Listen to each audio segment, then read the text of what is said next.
Lotus Eletre R, dopo aver provato la S, lodato le performance della S, qui proviamo in pista su un circuito così stretto la R. Cosa cambia? Tanti cavalli in più, 905 dai 600, cambio a doppia velocità al posteriore e ancora i cerchi da 23 pollici, abbinati però in questo caso a un pneumatico Pirelli Ele, quindi non così prestazionale, non abbiamo il Corsa insomma.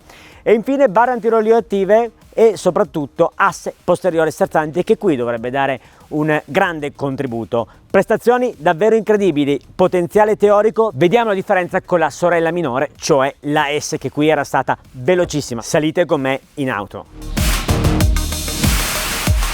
Lotus Eletre R alla prova del Hot Lap. Questa vettura rispetto all'Eletre S ha qualche arma in più e non poche. Che accelerazione, cazzarola. Devo scorrere in questa curva, entro in questa curva di seconda, ma ovviamente non posso cambiare. Un filo di sottosterzo, qualche arma in più l'abbiamo detto, a cominciare dai quasi 300 cavalli in più, ovviamente erogati da motori elettrici.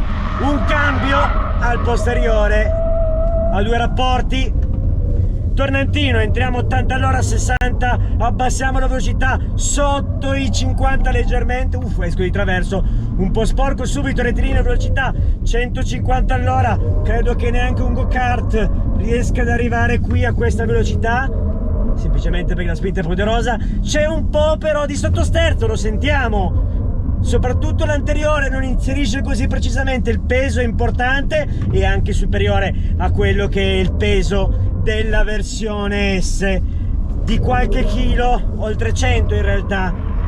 Non agilissima, però la potenza è incredibile, strepitosa.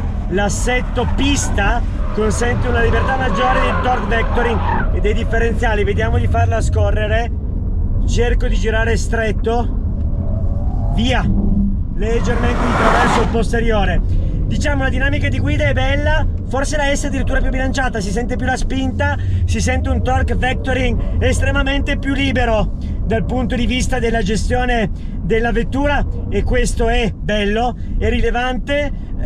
Tuttavia in un percorso così stretto secondo me non riusciamo a utilizzare a tutta i cavalli 900, soprattutto l'effetto del cambio a doppia velocità al posteriore. Sarà più veloce, la sensazione che ho, ma non come mi aspettavo su questo tracciato. Diverso nel medio veloce, io l'ho guidata in questi giorni su percorsi molto più veloci, devo dire che la macchina è di un'efficacia strepitosa, incredibile davvero per essere un SUV di queste dimensioni, di questo peso.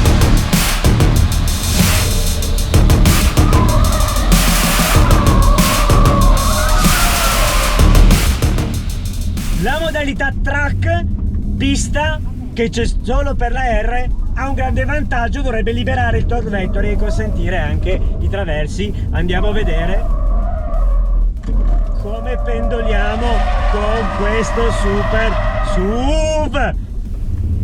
Confermo, lo fai anche molto bene. Questo sulla S o sulle Eletre base non potete permettervelo. Impressionante questa R, il SUV più potente mai provato su questo tracciato, quasi un secondo a chilometro, poco meno di un secondo a chilometro più veloce della S. Forse mi aspettavo ancora di più, considerando l'asse posteriore sterzante, le barre antirolio e il cambio a doppia velocità oltre i 300 cavalli di differenza. Oggi però la pista non era in forma, ha piovigginato, poi si è asciugata e c'era la gommatura del mondiale Motard che sarà di qui a poco, che sicuramente non ha aiutato nell'omogeneità di performance per quanto riguarda questa vettura. Impressionante soprattutto però il torque vectoring, perché qui finalmente l'ICC di Lotus, che fa lavorare la trazione tra anteriore e posteriore e dialoga con il torque vectoring, ha fatto la differenza e ha permesso anche traversoni molto divertenti. Certo non è una vettura da pista, perché dopo qualche giro il sensore di pressione, di temperatura, soprattutto pneumatici, segnala di fermarci, e soprattutto i freni sono già strezzati, e qui consiglierei, se si vuole andare davvero forte in pista, i carboceramici, ma rimane una vettura non da pista a mio avviso. L'ho usata tanto anche su strada e devo dire che, potendosi permettere di andare veloce, è davvero un caccia, specie su strade diciamo non perfette di fondo, perché assorbe davvero bene questa sospensione pneumatica